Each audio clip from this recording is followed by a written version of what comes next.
You're very welcome to our Thriving Thursdays Mindfulness Matters today. We're absolutely delighted to have Sveta Buko join us. Dr. Svetlana Buko is a sociologist and interculturalist. She is a consultant, lecturer. She also works on different projects for companies, human resource management, and she's currently working on a research project on entrepreneurism and innovation in the tri-border region, Italy, Slovenia, Austria. Sveta, it's an absolute pleasure to have you with us today. Thank you for joining us. How are you? Very timely, considering all of the issues that are related to the overall feelings about the quarantine and the current pandemic situation. It's important for us to be mindful. So I'm being mindful right now from the border, from Italian-Slovenian border. I'm based in the unique city, which is called Nova Gorica, Gorizia. Nova Gorica is the Slovenian part of the city, and Gorica is the Italian part of the city. So I was literally daily observing the borders on the daily basis. So I hope I'll be able to share a few of those observations with you today in the framework of mindfulness. Well, Sveta, this is exactly what we would love to hear from you. So I think I know I've been following your work over the last, anyway, but in particular, your pieces on the border and developments around the border in relation to COVID-19. And I think it's absolutely fascinating. So I'd love for you to share, because we know all borders are unique, yet there are lots of commonalities, and particularly at the minute, we're all sharing these experiences.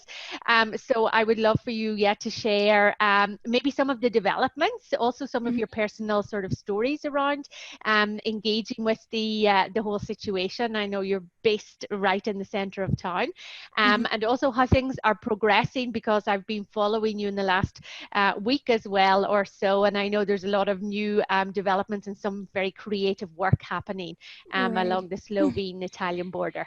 Well, the fascination of me being located here is also linked to the fact that I started my research project about the cross-border cooperation and the innovations in business and small and medium businesses in the border regions about 2 years ago. So for 2 years prior to the pandemic, I was here in the border regions talking to the amazing experts who are located here in the border regions, learning a lot about the history of the region, contested memories, everything that's related to the displaced populations, everything that is related to the innovative ideas of the cross-border cooperation under the EU framework. Languages, minorities, aspects that are related to the cross-border conflicts and everything that is related to the analysis of how these conflicts take place. However, it's like living under Vesuvio, living under the volcano, which is dormant. So the border was there, but you can only observe those bits and pieces that were related to the Yugoslav-Italian border, and you can only look at the amazing things that were done by the locals here on the Italian and on the Slovenian side, because it's indeed a unique region where there are a lot of experts. And experts are really of the top-notch quality, and they publish books, they open museums, they push the collaborative efforts, and they move things up to the level where people are able to conceptualize and stay aware of what's happening in this unique cross-border region. And so here I am, and one day you just wake up and the water is back. Yeah, and I guess this particular situation was very interesting for me as a researcher, because if I introduce myself with the hashtags, and this is what we've been doing in a lot of the Zoom meetings in international settings, my first hashtag is always a sociologist and a researcher. So being mindful in this situation was very unique, because for somebody like me who is an outsider, trying to delve as deep as possible in the cross-border aspects to understand how life runs in the cross-border region, who is living here, how are people living, how is it impacted economically this region, geographically, the mountains and the rivers, historically, geologically, and there are just so many perspectives that you can tackle. And here you go, here's the reality. And the reality, then you can trace back and being mindful every day and observe and see how societies evolve. Because as a sociologist, for me, I guess the most important and also the most rewarding part of my job is that I get to observe, and there's this funny and unique thing about sociologists, and one of the methods of the qualitative observations is called the participant observation.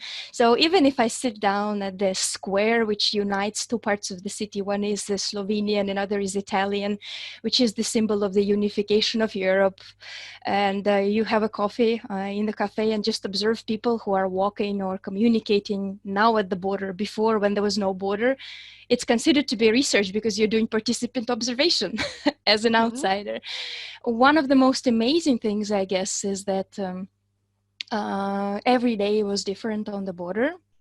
And it was really interesting to see how this society that really overlaps in the place where I am, because just imagine it's Italian part of the city and then Slovenian part of the city, and then the urban space is connected because there is one common square that is shared by the cities. Right now there is the border, there the fence, and I mean there are checkpoints in different parts of the city which used to be like a gallery or a museum, or because for many years there's no border, and then all of a sudden everything comes back. So you observe how things are evolving, who makes the decision, who puts the border, and then as you mentioned, decisions are made in the capital cities, right? In this case in Rome, in Ljubljana, but people who are locals, children go to school on both sides of the border, on the Italian, Slovenian side. Shopping is done on both sides.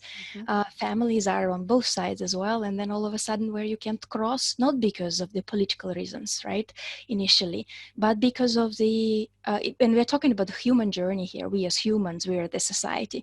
But now we're talking about biological reasons. Now we're talking about protection from this threat that is coming from the outside. And that is impacting not only our border where we live, but it is impacting the whole world. The first week was the silence, real silence, because people were shocked. And all types of theories that you read in the books about sociology, small groups, perceptions of us and them, border bias, blame game, all of this surfaced on both sides of the borders. And you can hear those discourses on the streets. It depends now on what language you speak on both sides of the border. Would it be Slovenian or Italian? Because then all of the identities is surfacing as well. It really played like a catalyst. And then, of course, sorry, Sveta, and this is a very small locality, so the community itself is also relatively small. And the most important thing about those small localities is that there are projects that are organized by artists, by NGOs, and also by local political leaders that are promoting cross-border cooperation. I mean, Nova Gorica and Gorice applied for the European Capital of Culture candidacy for 2025. And there were a lot of projects with the motto, borderless. And then you wake up one day and there is the border, so how do you deal with this? And it was really amazing to see how artists created a gallery on the border, how there were these people organized events, these cross-border concerts on both sides of the border.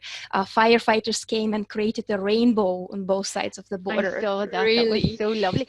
Sveta, could you maybe describe, because I think for me this was, one of the sort of things that will stick in my memory. So initially there was this idea that the square, which is, communal to sort of both parts of the Italian and the Slovene part of the city, and is known as the place of, is it the European Union or the place of union? What the name? Yeah, Trg Europe, that's the Slovenian one, or Transalpina also. So, or it's a symbol of unification Exactly. because it's So one square.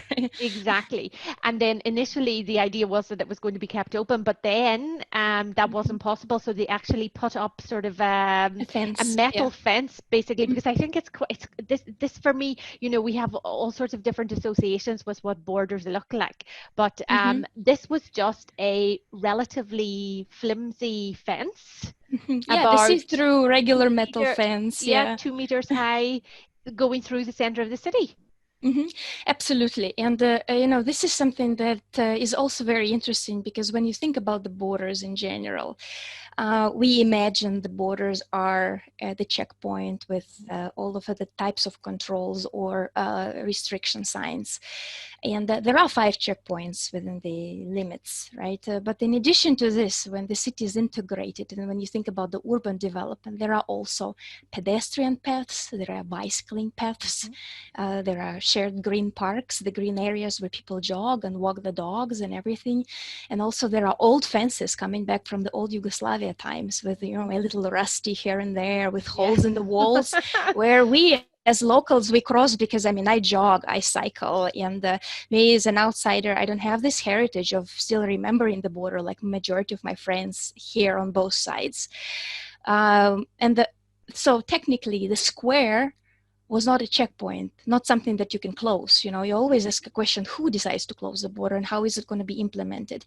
And since the decision came from the Slovenian side, Italy announced the red zone for the whole country, and then Slovenia stated that within the 48 hours, there will be the control implemented on the borders. So just to reiterate that borders were open and you could cross, and people kept crossing in the first week. The thing is that the borders were, and there was just one cross check that was open, the checkpoint, but it Mhm. was into the motorway.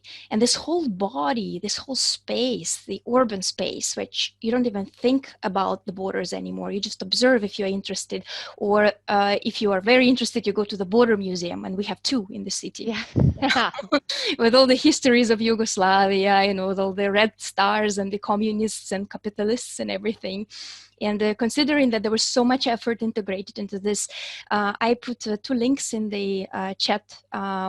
There were colleagues who contacted me from the European Border Studies project. One is called the Border Gallery. And the second one is Border Obs, or Border Observations, where they were collecting stories from different parts of the world, basically attaching the photos from how the borders look like right now in the Mhm. times of the COVID. I guess the most amazing thing is also that we realize in the first week that silence is also part of the response that we get in the border regions, which is, border regions is always unique in terms of communication. And when you're in the capital or you live in a big country versus when you live on the border, you experience the border completely differences in terms of the human capital flow, but also in terms of understanding. That's the reason why there's a linguistic aspect of the cross-border region. Yeah. Do you speak Italian or do you speak Slovenian? Do you Mhm. use English in the communication here in the border region? Or do you use the language of minorities, the Friulian, for example? So there's just so many things that surfaced. It's like a Mhm. catalyst. It's all there. And for me as a social scientist, it's really amazing to observe and see how things evolve. Mhm. Sveta, that was one of the Mm, things that we heard about from mm, the one of our colleagues who is running the project currently for the application for Novogorica mm. as a city of culture. Yes. Mm, And there was talk about how a series of online language classes had been mhm, organized, and that these were really incredibly popular. There mhm. was a lot of people taking online language classes in both Italian and Slovene. Right. So what they Yeah. did is it's really amazing because the team of the Go 2025 project, that's the project running for the applying for the position of the capital of culture. The idea is that 2 cities unite and as one city demonstrate the unity and also all the opportunities, right? So informational technologies were used at the extent where which you wouldn't believe. They came up with all the creative ideas of inviting 2 mayors Mhm. for a virtual coffee with locals. And they did the synchronous translation into Slovenian and into Italian for those who don't understand. So you can join anytime and check in what the leaders are doing and how they're feeling about this. They launched the language courses, which was really great. You know, both the Slovenian and the attendance was, over hundreds in both classes. Yeah. Super. People really Yeah. made an effort to learn, because this is something that they want to do. Before my generation, people of my age who grew up here when the border was closed, they speak Italian on the Slovenian side because the cartoons were in Italian, so children kind of learned by default.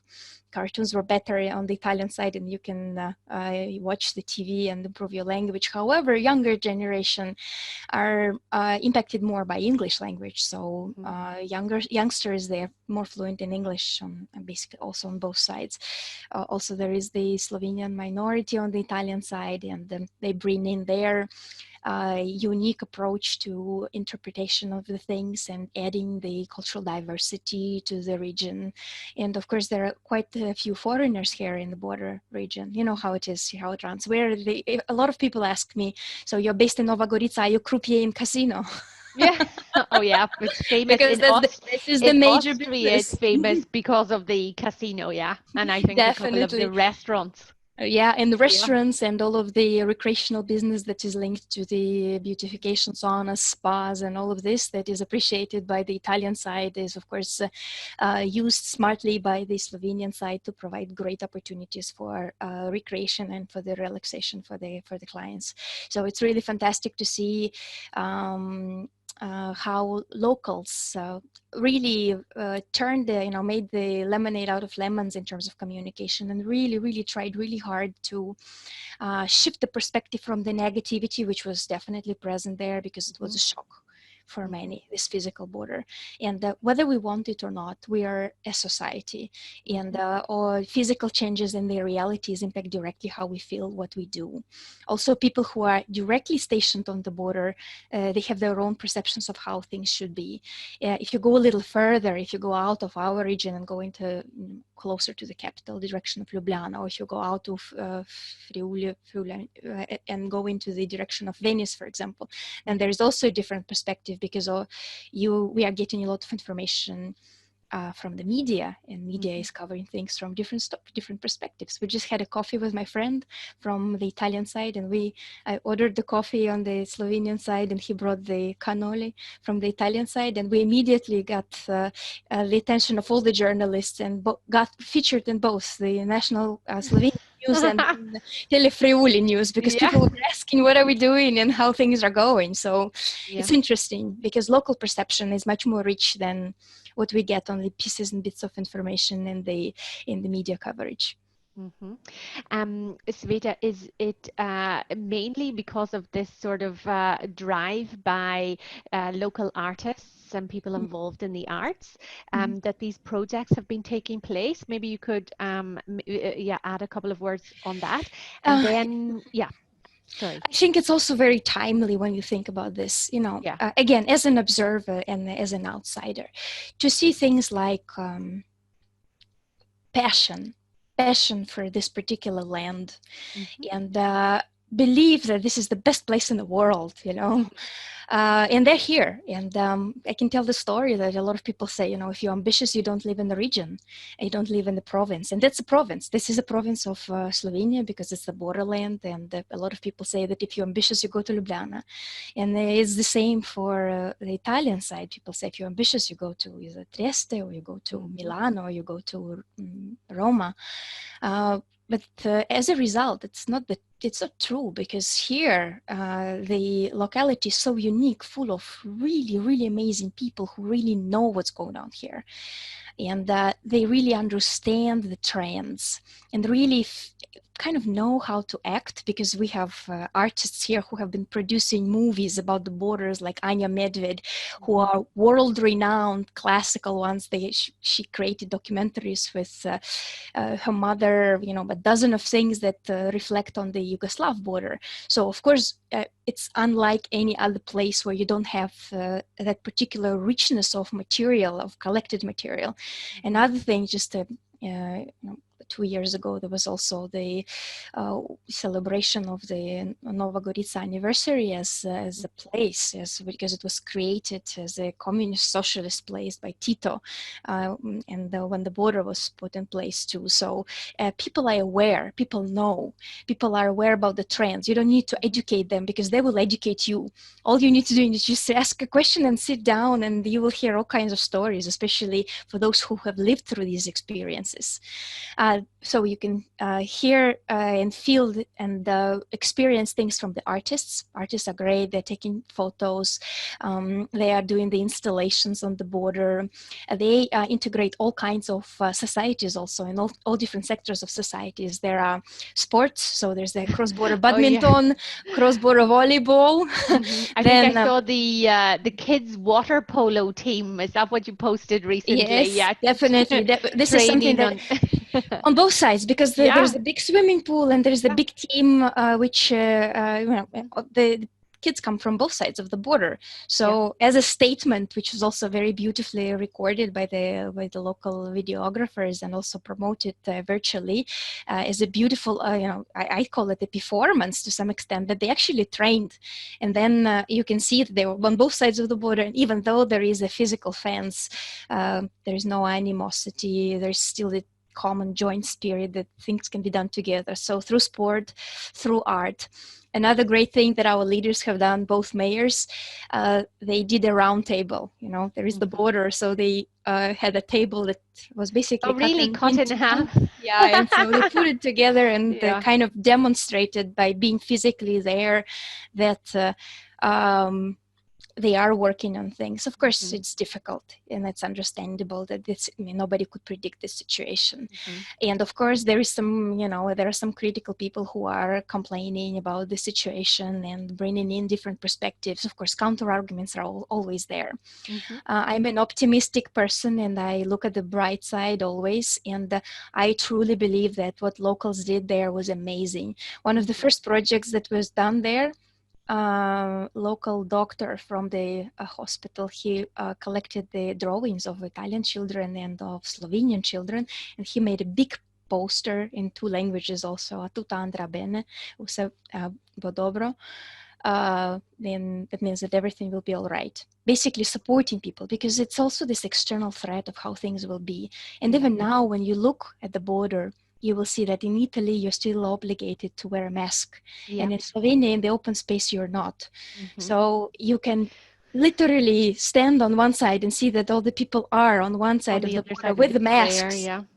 And then on this side of the border, even walking the dog and chatting with a friend over the border, or children meeting their grandparents who are on the other side of the border with masks. We also got asked, because the Telefriuli station, who was on the Italian side of the border, they asked me, "Perché sei senza mascherina? Why are you without a mask?" And I said, "Well, excuse me, I'm in Slovenia." Oh, and they said, "Well, really, it's not mandatory." I said, "No, really, as a matter of fact, no." Not outside, not in the open space. So it's amazing to see this, really. And Sveta, is there a date for when the borders will be opened again and when the fence will be removed from the square? And then I know maybe some of our guests also have some questions, so I'm happy to hand over to this is also a very good question about when the border will be open. Officially, the 3rd of June is the time where you could literally pass. I mean, then there were a few things that evolved over the time.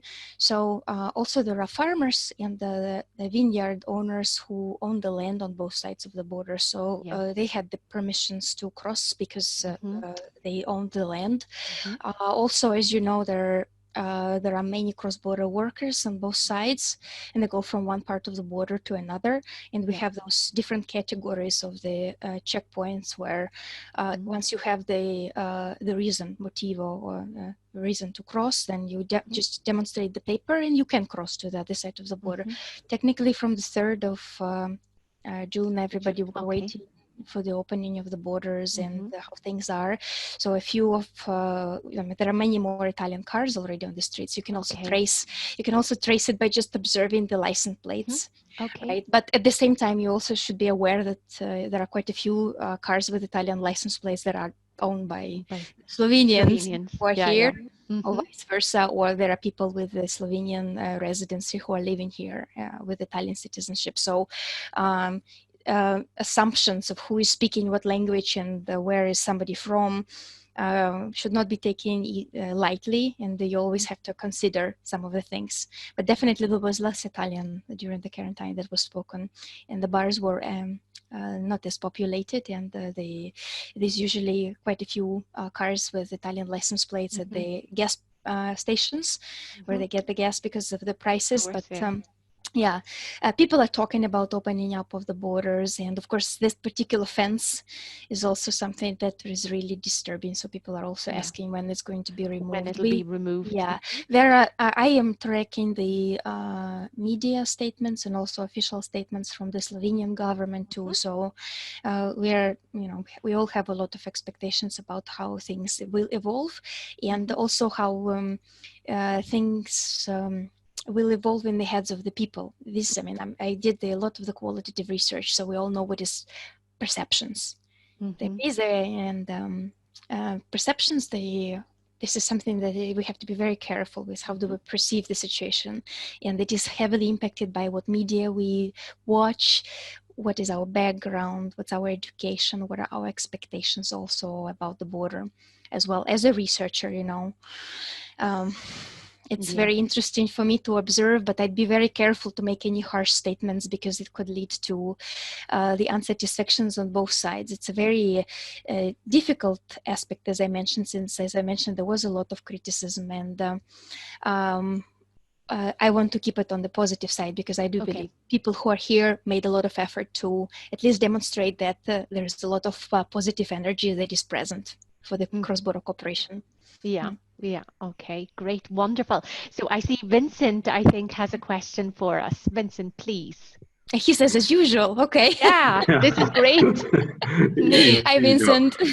Hello. Greetings, Svetlana. Thank you very much. Voila. Amazing. Hvala vam. Proszę. I also come from a region I come from Strasbourg, which is also the symbol of reunification of Europe, years before the case of Gorica Nova Gorica. I was in Gorica Nova Gorica years ago when I was living in Ljubljana. Okay, my question is, just to give you the content, my question is, thank you again for your very thrilling testimony. My question is, you're like a third culture kid there, okay? Because you're not from there originally. So this gives you advantages and disadvantages. Advantages is that certainly in a scientific research, you have the needed distance from what it is all about. I think it's very important. But then as a person, I can imagine that sometimes you feel some frustration because you're not really one of them. Do you have those moments where you would like to be one of them and participate fully, especially when they have joint events and you have this distance because you're not one of them? Scientifically, yes, but not as a person. So do you have moments, maybe an example in which you feel you're not one of them, and maybe some frustration in this respect? Vincent, thank you for this question. Okay, so I wouldn't classify myself as a TCK, as a third culture kid, because I grew up in Russia and both of my parents are Russian. And I mean, you just like there if you were third culture kid there, because you're not Italian nor Slovenian. That's what I meant. No. Yeah, this is a very good question. Let me also explain my background a little bit, and I will then delve a little bit into the strong parts, something that gives me the strength to keep going, and some of the challenges, as you have asked also. So as a Soviet kid, because I grew up in the time of the Soviet Union, and then I was one of the first children who went on the exchange program to the United States of America. I come from the military family. My dad is the captain of the nuclear submarine. So imagine being an army brat in the Soviet society has a very interesting perspective of the reality. So yes. So we moved like 20 times when I was a kid, from Murmansk, the nuclear bay, to Paldiski, the Estonia one, to Sevastopol, the former place where my father was stationed, and also Crimea and everything. So after that, basically my education is linked to the American high schools and the critical thinking approach, and that literacy and media literacy that is so heavily emphasized in American educational system. After that, I worked, studied, and did my PhD in Ukraine. And in Ukraine, I defended my research on the topic of Ukrainian American management values. So basically, whether it was in Estonia or whether it was in Ukraine or whether now in Slovenia, living on the border, I basically always lived a life of a person who is observing things from a different perspective since I was a kid. So it comes very naturally for me. I'm a sociologist, and my core and my professional identity, I guess, is much stronger than my national identity. And PhD in sociology really is ingrained into the way I see the world. For me personally, the best thing about being an outsider is being aware that I'm an outsider and I have a different outlook on the situation. This region is very unique. So there are two different types of outsiders in the place where I live. There's this Yugoslav experience, and I'm Slavic. So, and I grew up in the communist time. So I can read a lot of things about cultures and traces that are linked to the experience of Tito, experience of the socialism and everything. And I see how it is ingrained into parts of the societies of the former Yugoslavia, including parts of the Slovenian society, which is also very different and unique, has a very particular national identity. And then you have the Italian side, the capitalists with all the aspects that are very different, but again, that is understandable for me because when I was growing up in the United States of America, I understand what is the pure capitalist. So when people organize things here, it's really incredible because I guess the overall IQ of people who work here is higher than anywhere that I've been around in the bigger cities too, because this is the smallest that I lived, Slovenia is 2 million, Yes, yeah. And so when you think about this, the quality of the intellectual discourse here on the border is like in Berlin, is like in New York, is like in LA, Los Angeles, like in St. Petersburg, because people who live here, whenever they organize the event, they're also very sensitive, because when you live in the cross-border region, your cultural sensitivity is very high. They scan and they understand who you are, where you are from, what's your background. It's the same in Italians. My first degree is in history and theory of arts from St. Petersburg University. So for me, the key when I work with Italians from Florence, or from Rome, is to talk about our history. That's your access point. Yeah, this is my access point. And once you get in and people see that I understand the foundation of the Italian society from perspective of Italian culture and Italian history and how it is related to, in my case, the history of Russia and history of St. Petersburg, the place where I was born, then it's clear. However, majority of my life, I lived with neighbors. Meaning that, my best and most interesting experience was in Ukraine, where I did my PhD, and I lived there for many years also. And I worked basically, I think, in every oblast city in Ukraine. And I also lived in Crimea, and I observed the case in the situation which was related to the change of the political systems in Crimea. So, and I've been to disputed territories, to the majority of those who were difficult to visit because of the issues that are related to the borders and to the perception. So I believe that whenever you work in the region and you're an outsider, you should draw from your cultural richness. So for me, being Slav is easy here, and not being from Yugoslavia is a benefit. A challenge then, Vincent, I guess, is that I always have to learn languages. Wherever I go, Slovenian is a beautiful language, and I had to learn the Slovene to be able to work here. Because in Ljubljana, for example, everybody speaks English, and Slovenians are just really amazing with languages, very fluent. Here on the border, it's kind of expected that I speak Slovene and Italian. to be able to conduct my work and to do the things here. So that's the challenge, because then if you are only speak English, then you will always stay in the expat bubble and you always be an outsider. But once you tackle the language, once you show the respect to the place where you are, and also really listen to local people, because they really know much better than you. This is what I learned from my experience. And whenever we work on the teams, I never work alone. I always work with the teams of locals.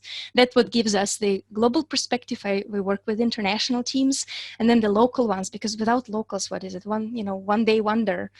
People come, stay a week, write a book, and or defend a PhD. I don't believe in that, no. Really. It's way too complex. There are just too many layers to be able to unpack it from different perspectives. And of course, teach this or research. I can't even call myself an expert, because it's just, definitely only when you work as a team, you can call yourself a group of experts, because this is when you bring in the diversity and differences in perspectives. Vincent, I hope I answered your questions. You did. Thank you very much. Excellent. Thank you. Greetings to Strasbourg. Thank you. So thank you very much. It's already 6:35, so we're 5 minutes over. So I think we'll have to stop here. Thank you so much, Sveta. I mean, this was fantastic. It was a pleasure. Very interesting. I know for anybody who's there, maybe you would like to sort of pop your details to your blog into the chat, because you're documenting on a day-to-day basis what's happening, and this is really, for me, absolutely fascinating. When you compare the situation that you're living through with completely different situation. Right. Thank you so much, Ethne. I posted the border ops blog. That's a brief overview of what's been happening in the last 40 days on the border. And if you're interested, please follow my Instagram. It's Dr. Buko, Dr.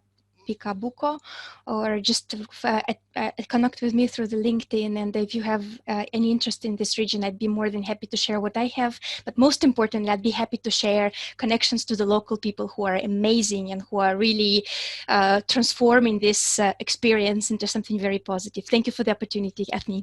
Thank you so much, Sveta, and thank you for joining us. Vincent, thank you again for your question.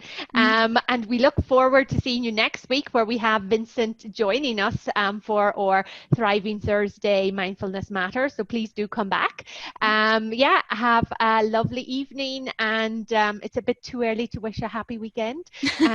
So enjoy your Thursday evening. Thank you, and bye-bye.